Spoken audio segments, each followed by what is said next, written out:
Deci am făcut aici un fel de zid. Aici va fi intrarea. Sau, ba nu, aici va fi intrarea și vreau cumva asta să ia o curbă și să se ducă așa. Adică să fie ceva de genul ăsta.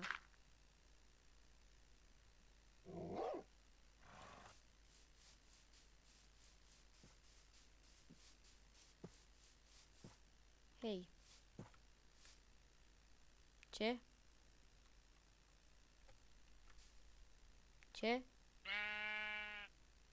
Cum? Să o fac? Sau să nu o fac?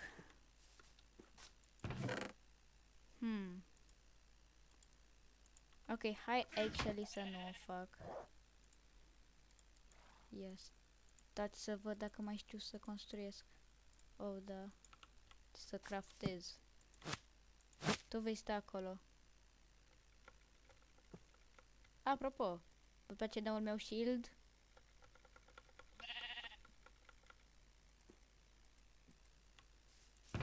Nice.